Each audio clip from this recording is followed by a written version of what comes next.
भारत माता की, भारत माता की, भारत माता की।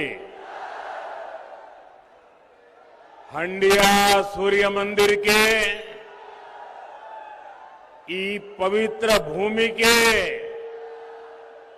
हम नमन करिए। संकट मोचन तथा गुनियाजी तपोभूमि आप बिहार के प्रथम मुख्यमंत्री बाबू श्री कृष्ण सिंह जी के ई वैभवशाली धरती पर अपने सबके अभिनंदन करिए। साथियों, ये मगही पान की धरती है और मैं तो बनारस का सांसद हूं। मगही पान और बनारस का संबंध हम लोगों से ज्यादा अच्छा अब कौन जानेगा। साथियों, नवादा हो, गया जी हो, नालंदा हो, औरंगाबाद, जहानाबाद, अरवल हो, यहां अद्भुत सामर्थ्य है। इस क्षेत्र के नायक बिहार केसरी श्री कृष्ण बाबू जी ने बिहार के विकास की जो नींव रखी, वो आज भी हम सबके लिए प्रेरणा देती है। ये धरती लोकनायक जयप्रकाश नारायण और भोला सिंह जी जैसे जनसेवकों की कर्मभूमि रही है। मगध की मिट्टी ने इतिहास में अनेक महान संतानों मां भारती को दी है। साथियों, मगध पुरातन भारत की शान है। अब हमें मगध को, बिहार को फिर वही पुराना गौरव लौटाना है। हमें इस क्षेत्र को फिर से वैश्विक ज्ञान विज्ञान का केंद्र बनाना है, विकसित बिहार बनाना है। इसलिए आज मैं एनडीए के सभी उम्मीदवारों के लिए आप सभी का आशीर्वाद मांगने आया हूं। और यहां जो मैं उत्साह देख रहा हूं, जो जोश से भरे हुए नौजवानों को देख रहा हूं,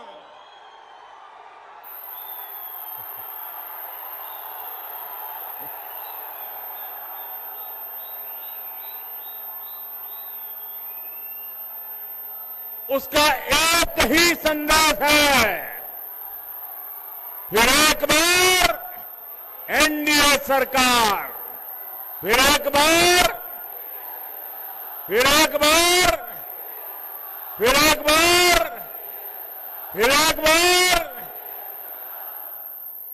बिहार में फिर से सुशासन सरकार। साथियों, यहां बहुत बड़े स्तर पर खेती किसानी होती है।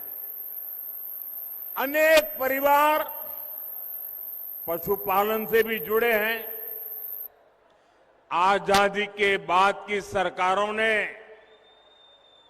छोटे किसानों के हितों को प्राथमिकता नहीं दी। इस वजह से छोटे किसान हमेशा संकटों से घिरे रहे। लेकिन ये मोदी है,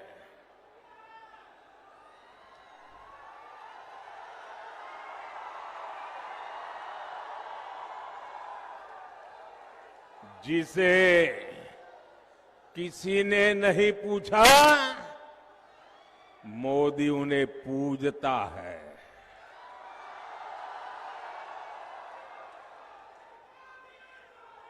साथियों, बीते 11 वर्षों में हमारी सरकार छोटे किसानों को कृषि नीति के केंद्र में लाई है। आजाद भारत में पहली बार ऐसा हुआ है, छोटे किसानों के लिए बैंक के दरवाजे तक बंद थे। मोदी ने छोटे किसानों के बैंक खाते खुलवाए। आज किसान के उसी बैंक खाते में पीएम किसान सम्मान निधि का पैसा जमा होता है। यहां बिहार के किसानों करीब 30,000 करोड़ रुपए मिल चुके हैं।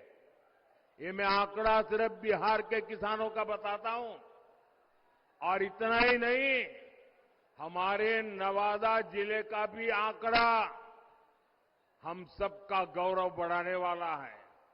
यहां के 2 लाख किसानों के खाते में 650 करोड़ रुपए जमा हो चुके हैं।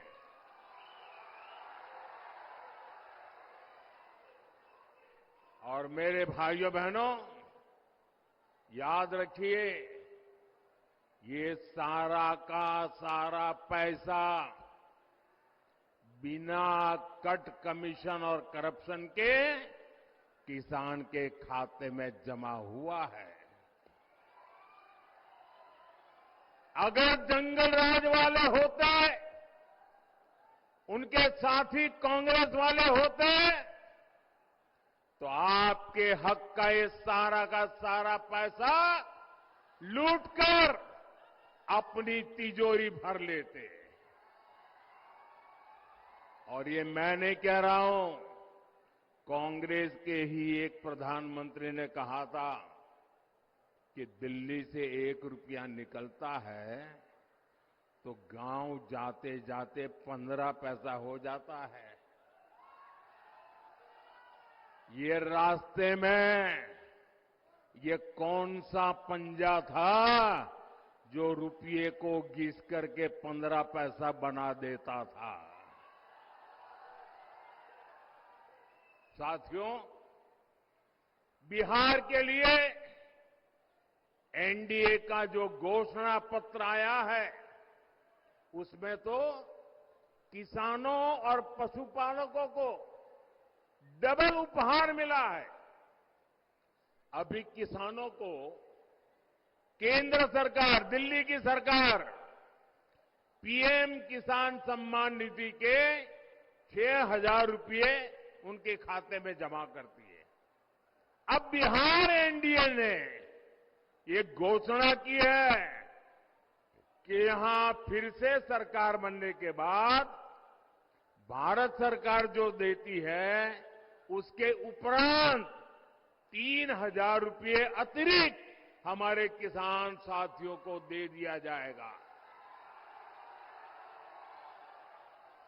साथियों, बिहार की इस मिट्टी ने आर्यभट्ट जैसे महान गणितज्ञ पैदा किए। बिहार की जनता का अंक गणित भी अच्छा है और सामान्य ज्ञान में भी उसका कोई मुकाबला नहीं है।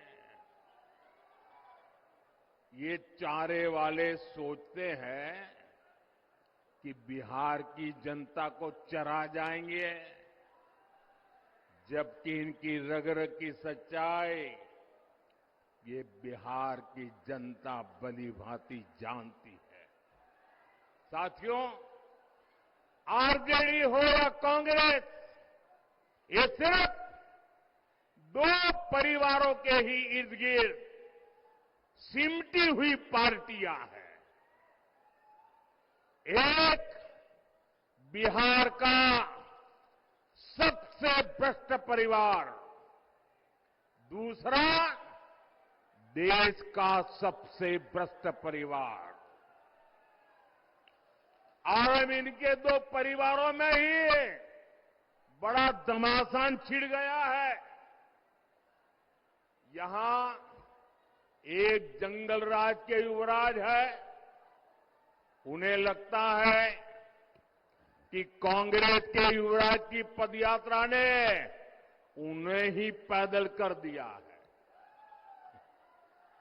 और सोचिए, जंगल राज के युवराज को पैदल तो किया ही, सीएम पद के नाम पर कांग्रेस ने हामी तक नहीं भरी। इसके साथियों, आजकल ये दोनों दल एक दूसरे के बाल नोचने में लगे हैं। और तो खबर ये है कि हर बूथ पर कांग्रेस के लोगों ने आरजेडी को हराने की ठान ली है। आप देखिएगा, 11 तारीख को दूसरे चरण का मतदान खत्म होते ही कांग्रेस आरजेडी एक दूसरे का क्या हाल करते हैं, माथे फोड़ना शुरू कर देंगे।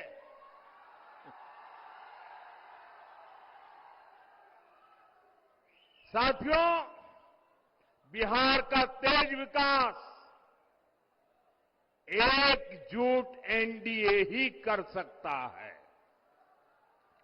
आज बिहार में नीतीश जी का शानदार नेतृत्व है, साथ में हमारे पूर्व मुख्यमंत्री मांझी जी है, उपेंद्र कुशवाहा जी है, मेरे युवा साथी चिराग बाबू है, दिलीप जायसवाल जी है, सम्राट चौधरी है, विजय सिन्हा है।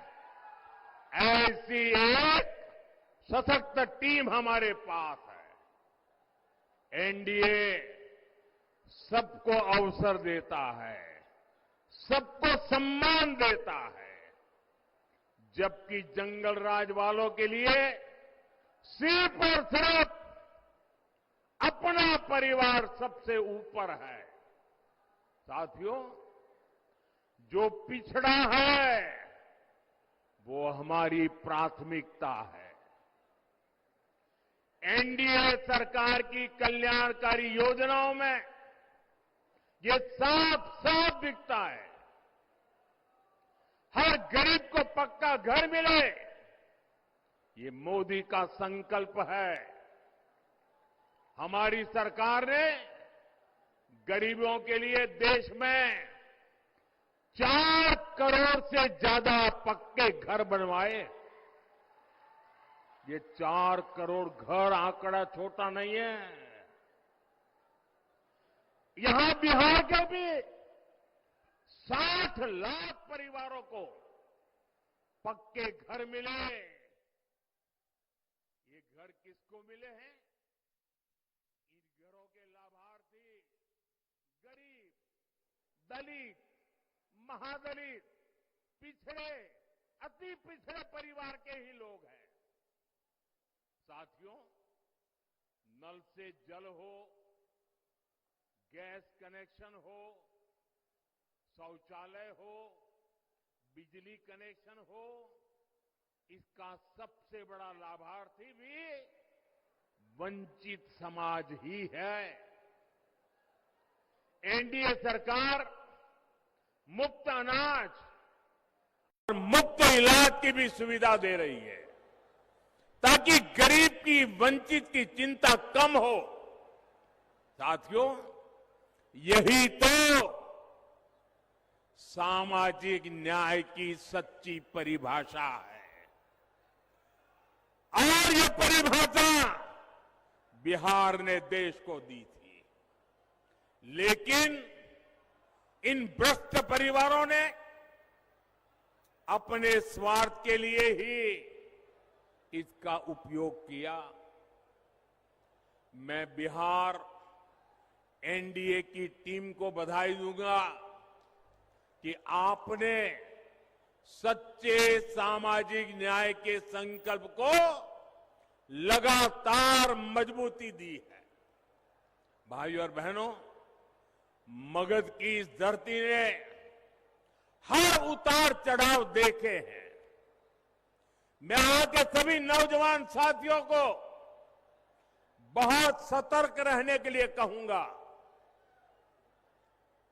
मेरे नौजवान साथियों, मेरी बात गौर से सुनिए और अपने परिवार के जो बड़े लोग हैं, जरा उनसे मेरी ये बात की चर्चा कीजिए। आप सोचिए, जब आपके दादा दादी, आपके नाना नानी ने श्री कृष्ण बाबूजी का दौर देखा था, उस दौरान बिहार नई उम्मीदों, नए भविष्य की तरफ आगे बढ़ रहा था। शिक्षण संस्थान बन रहे थे, छोटी बड़ी मिलें, फैक्ट्रियां लग रही थी, लेकिन अगली पीढ़ी यानी आपके दादा दादी, नाना नानी के बाद वाली पीढ़ी, मतलब कि आपके माता पिता, वो वाली पीढ़ी, और जब आपके माता पिता वाली पीढ़ी उनके जिम्मेवारी का समय आया, तो जो आपके दादा दादी, नाना नानी ने जो देखा था, वो सारे सपने आपके माता पिता के आते आते चूर चूर हो गए। क्योंकि तब बिहार में जंगल राज ने पैर रख दिए थे।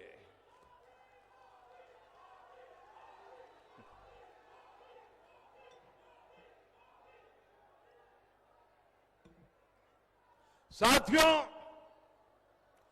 आरजेडी के जंगल राज की एक ही पहचान थी, और जैसा ही मैं बोलूंगा, आप हर एक को लगेगा कि आपका मोदी सच बता रहा है। उनकी एक ही पहचान थी, कट्टा, क्रूरता, कटुता, कुसंस्कार, कुशासन और करप्शन। ये था कि नहीं था भाई? यही उनकी पहचान थी कि नहीं थी? हर गली मोहल्ले में कट्टा चलता था कि नहीं चलता था? आए दिन कट्टे का खेल होता था कि नहीं होता था? जंगल राज की निशानियों ने मगध के गौरव पर नरसंहार का, समाज के में बंटवारे का दाग लगा दिया। हालत तो यह थी, किसी कर्मचारी का वेतन बढ़ता था तो वो परेशान हो जाता था। ये दिल्ली में बैठे एयर कंडीशन कमरे वालों को समझ नहीं आएगा। अगर बिहार में किसी का वेतन बढ़ता था तो वो परेशान हो जाता था। क्यों? क्योंकि ज्यादा वेतन का मतलब था आरजेडी को ज्यादा रंगदारी देना। उस दौर में स्कूल वीरान हो गए, क्योंकि अध्यापकों के, उनके परिवारों के अपहरण होने लगे। माताएं बहनें जब तक रात शाम को ऑफिस का, स्कूल का समय पूरा होने के बाद वो दरवाजे के बाहर टिकट की नजर से देख रही थी, इंतजार करती थी कि मेरा बेटा बेटी सुखरूप शाम को घर लौट आए। जंगल राज के उस दौर में 10-20 नहीं, करीब करीब 37,000 37,000 अपहरण हुए थे। साथियों, नीतीश जी ने बहुत मुश्किल से बिहार को उस दौर से बाहर निकाला। अब बताइए साथियों, क्या आप, मैं नौजवानों आपसे पूछता हूं, मैं माताओं बहनों से पूछता हूं, आप मुझे बताइए, क्या जंगल राज को फिर से बिहार में लौटने देंगे? क्या जंगल राज को बिहार में आने देंगे? क्या आप कट्टा, दूनाली और रंगदारी के उस दौर को फिर से लौटने देंगे? साथियों, बिहार के लोगों ने दशकों तक जंगल राज के साथ ही नक्सली हिंसा का डबल अटैक सहा है। जब आपने 2005 में नीतीश जी की सरकार बनाई तो पक्का कर दिया था कि बिहार को जंगल राज से मुक्ति मिलेगी। और फिर जब आपने 2014 में मोदी को सेवा का मौका दिया तो ये पक्का कर दिया था कि बिहार को नक्सलवाद, माओवादी आतंक से भी मुक्ति मिलकर रहेगी। और हमने बिहार को माओवादी आतंक से मुक्त कराने के लिए दिन रात एक कर दिया। आजकल आप देख रहे हैं, सैकड़ों की संख्या में नक्सली लोग हिंसा का रास्ता छोड़ रहे हैं। देश का संविधान जीत रहा है, शांति प्रिय देश जीत रहा है। और शहरों में बैठे हुए ये जो अर्बन नक्सल है ना, वो उनकी रातों की नींद खराब हो गई है, क्योंकि वे भी अब ये आतंकियों का, कभी माओवादी आतंक जो हाथ में हथियार लेके चलते थे, जब आज उनके हाथ में संविधान देखते हैं तो ये अर्बन नक्सलों की नींद उड़ जाती है। साथियों, मैं बिहार के युवाओं से, मेरी बहन बेटियों से कहूंगा, आपकी जिम्मेदारी बहुत बड़ी है। आप आरजेडी के लोगों का चुनाव प्रचार देखिए, पूत के पांव पालने में ही दिख रहे हैं। ये आरजेडी वाले अभी कैसी कैसी धमकियां दे रहे हैं चुनाव के मैदान में। रंगदारी के रंग से, माओवादी आतंक के लाल रंग से, मेरे भाइयों बहनों, हमें बिहार को बचाना है। और ये हर नौजवान की जिम्मेदारी है, हर मां बहन की जिम्मेदारी है। साथियों, विकसित बिहार, विकसित भारत, ये हमारी प्राथमिकता है। एनडीए के सुशासन का फायदा आप हर तरफ अनुभव कर रहे हैं। 2005 से पहले बिहार में बिजली का भी हाल बेहाल था। बिजली के तार तो लगे थे, लेकिन लोग सोचते थे कि ये तो कपड़े सुखाने के लिए रस्सी लगी हुई है और बिहार में लोग ये बिजली के तार पर कपड़े सुखाते थे, वो हाल बना था। ये हमारी सरकार है, जितने बिहार के गांव-गांव में बिजली पहुंचाने का इंतजाम किया। मैं आप लोगों से एक आग्रह करूंगा, आप में से जितने लोगों के पास मोबाइल है, जरा मोबाइल फोन निकालिए और अपने मोबाइल फोन की जरा लाइट चालू कीजिए, लाइट ऑन कीजिए। सबके सब लोग अपने मोबाइल फोन की लाइट ऑन कीजिए। सब लोग यहां सब लोग, आप मुझे बताइए भैया, जब आपकी हथेली में इतनी तेज रोशनी है तो लालटेन की जरूरत है क्या? लालटेन की जरूरत है क्या? ये रोशनी है कि नहीं है? आपकी हथेली में है कि नहीं है? आपका भाग्य आपकी हथेली में है कि नहीं है? साथियों, छठ पूजा के समय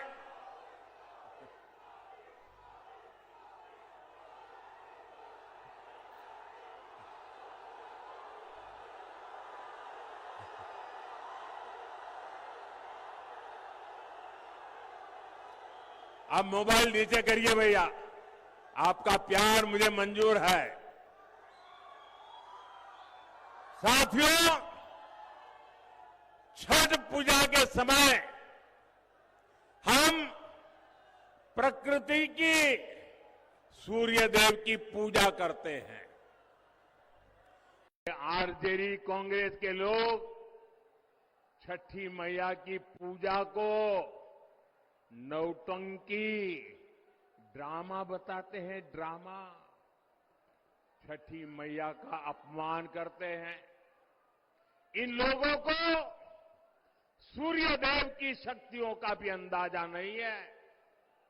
ये हमारी सरकार है जो सूर्य देव की ऊर्जा से बिजली बनाने में जुटी है। नवादा जिले में ही बिहार का सबसे बड़ा तैरता हुआ बिजली घर बनकर के तैयार है।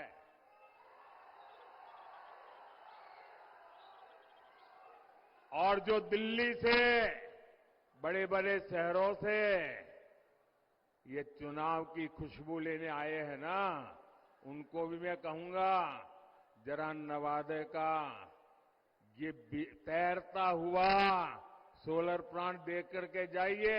लिखे या न लिखे, लेकिन देख करके तो जाइए।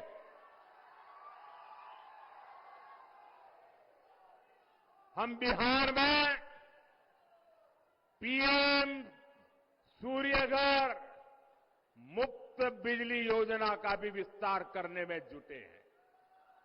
इसके तहत हर लाभार्थी परिवार को छत पर सोलर प्लांट लगाने के लिए 75 से 80 हजार रुपये सरकार दे रही है। एक एक परिवार को 75,000 to 80,000 रुपीज हर परिवार को दिया जाता है। साथियों, जिन घरों में ये सोलर प्लांट लग रहा है, वहां का बिजली बिल 0 हो गया, 0। बिजली का बिल 0 हुआ, इतना ही नहीं, अतिरिक्त बिजली बेच करके कमाई भी हो रही है भाइयों। साथियों, बिहार में फिर से एनडीए सरकार बनने के बाद इस अभियान को और तेज किया जाएगा। साथियों, बिहार के नौजवानों को बिहार में ही अच्छी शिक्षा मिले, इस पर हमारा बहुत जोर है। नीतीश जी के नेतृत्व में जो सुशासन आया है, उससे बिहार शिक्षा और कौशल विकास के केंद्र के रूप में उभर रहा है। आज बिहार में बहुत बड़ी संख्या में स्कूल, कॉलेज और इंजीनियरिंग कॉलेज बन रहे हैं। इसका बहुत बड़ा फायदा हमारे बिहार के युवाओं को हो रहा है।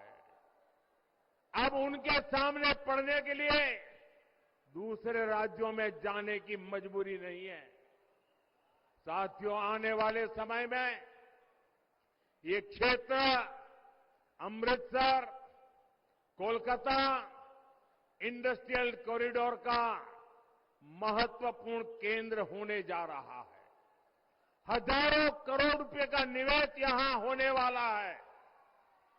आने वाले सालों में यहां सैकड़ों उद्योग लगेंगे। बिहार का नौजवान, मेरे नौजवान साथियों, ये मोदी की गारंटी है, लिख लीजिए।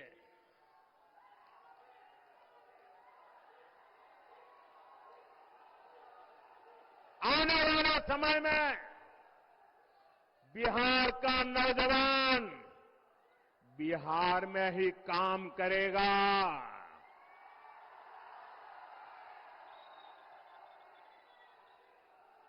बिहार का नौजवान बिहार में ही काम करेगा, बिहार का नाम करेगा। वो दौर दूर नहीं जब बिहार में मोबाइल फोन बनेंगे, इलेक्ट्रिक व्हीकल बनेंगे, यहां बने कपड़े दुनिया भर में निर्यात होंगे। साथियों, मैं जब भी बिहार की धरती पर आता हूं तो सबसे ज्यादा यहां ऊर्जा, सबसे ज्यादा उत्साही हमारी बहनों बेटियों को देखने को मिलता है। आप बहनों की विशाल उपस्थिति बताती है कि अब बिहार की महिलाएं प्रगति की सच्ची शक्ति बन चुकी है।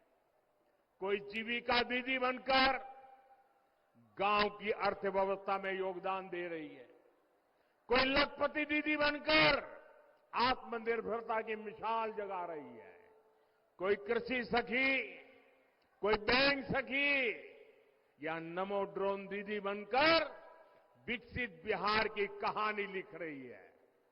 साथियों, मुख्यमंत्री महिला रोजगार योजना की चर्चा पूरे देश में हो रही है। अभी तक बिहार की 1,30,00,000 बहनों के खाते में 10-10 हजार रुपया पहुंच चुका है। 1,30,00,000 बहनों के खाते में एनडीए के घोषणा पत्र में इसको लेकर भी बहुत बड़ी घोषणा की गई है। मैं आप सभी बहनों को भरोसा देता हूं, मैं बिहार की सभी माताओं बहनों को, महिलाओं को भरोसा देता हूं, हमारी सरकार कदम कदम पर आपके साथ खड़ी रहेगी। साथियों, बिहार के पास संस्कृति की विरासत की भी बहुत बड़ी शक्ति है। ये क्षेत्र जैन परंपरा, बौद्ध परंपरा के लिए जाना जाता है। ये माता जानकी और लव कुश की धरती है।